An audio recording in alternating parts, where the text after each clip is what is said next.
We're in Amsterdam at the Okura Hotel, where BIR, the World Recycling Organization, is celebrating its 75th anniversary. It's also the celebration of this magazine, Recycling International, 25 years. And we're going to chat here at Okura with some industry leaders.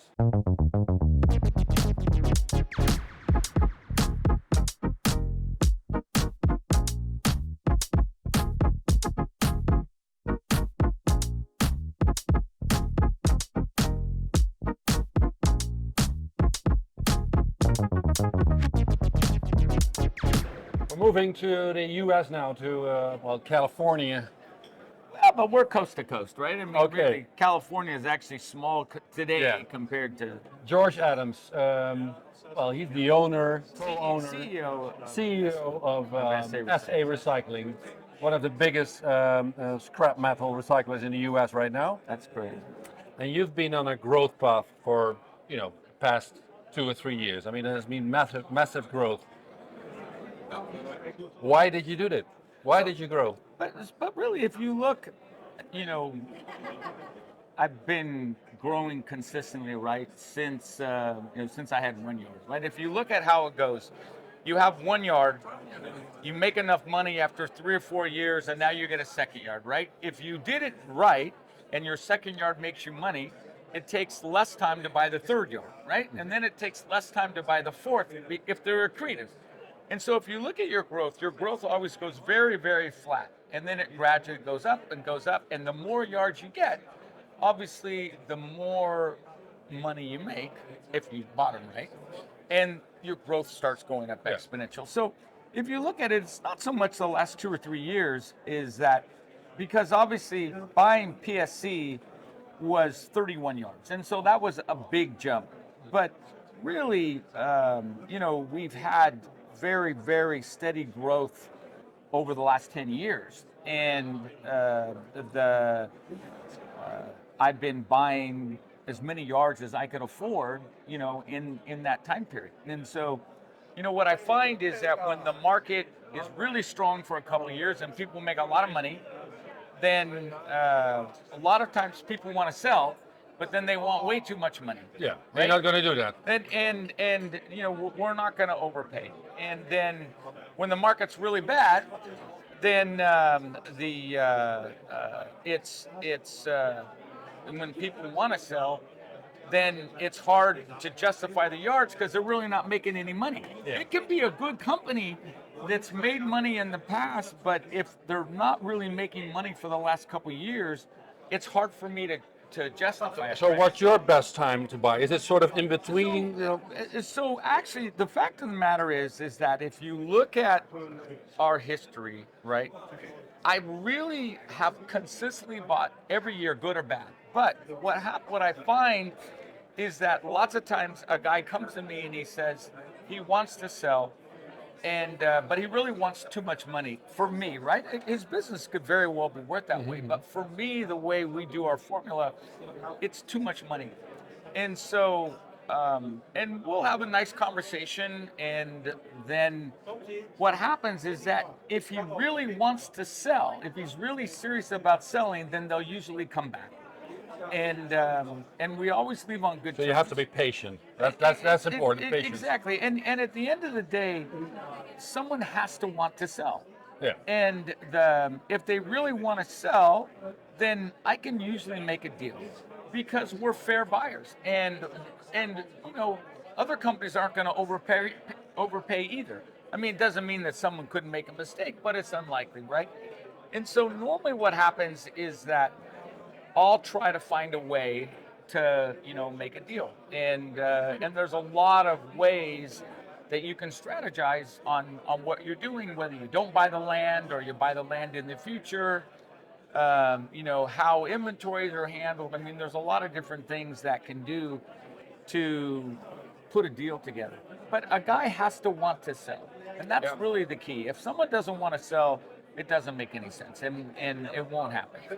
What at this moment is the biggest challenge for you to overcome, or what's the biggest issue right now in the U.S. or in maybe California, maybe elsewhere? So look, if you come off of a strong couple years like we just did, then people's multiples are high, and and I feel like we're with the higher interest rates and things like that. We're going into a much lower time, right? Also, my cost of money costs me a lot more money, and so it makes deals a lot more expensive. And so sometimes you just have to wait a little while and let people get used to what the markets are, get used to what the valuations are. And again, someone has to want to sell. And what I find is that even right now where the valuations are high, there's no one else out there that's going to pay that high valuation either. And in a lot of markets, we're really the only logical buyer. If in some of the markets that if you're trying to sell your yard, we're just a logical buyer. There's no one else big enough, in a particular market for us to buy, and so eventually, if someone really wants to sell, they'll come back, and you'll find if someone's getting older, their kids aren't interested in the business, one of their family members is sick. A lot of times, either the husband can be sick or the wife can be ill, and people decide that they need to get different reasons. That's right. And at that period of time, then we can usually put it together. So for you, it's important, and for your people, it's important to keep your eyes and ears open, network a lot. For me, I try to get to know the people, get to know the owners, and answer the questions, and be available to talk to them, right? And so earlier we talked about hiring people, finding people to do the work, whether it is management or it's just at working at a scrapyard. It was quite tough in the past couple of years. Is it still tough? And what do you do? What do you do to make the job attractive? How do you get new people? So we'll go one. It's still really tough. Okay, hiring people is our greatest challenge. One of the best things about buying a company rather than starting one is that you bring all their people, right? I mean, you keep them all, everyone that you can. And so, but it's still a huge challenge. Obviously, we work really hard to keep the people we have. We have a really good bonus program. I think the things that are really important is that we pay our bonuses every month. It's not once a year. It's not once a quarter. We pay our bonuses every month, and they're not discretionary. They're based on profits.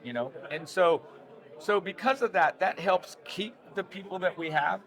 New people that we're hiring, we try to explain the bonus program, and so we can show them that really, maybe $18 or $20 an hour isn't as exciting to them to go out and work in a yard, but they're going to make another $2 or $3 an hour in bonus, and so and they're going to get overtime, and so a lot of companies worry about overtime. I don't worry so much about overtime.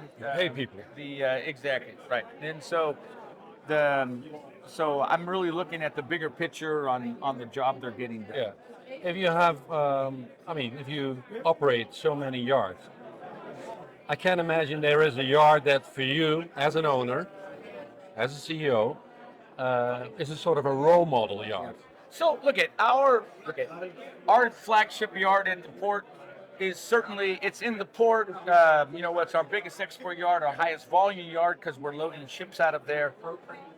It's a beautiful yard, right? It's all concrete. It's got an RTO. We burn the gases from the shredder. We jump a thermal oxidizer. And certainly that is a role model yard. Our yard in Gwinnett, in Atlanta, where we bring in ASR, shredder residue from all the other shredders in that area. Again, a role model yard as far as our yard in Santa Ana, we greenfielded that yard. I have a lot of yards that are that way.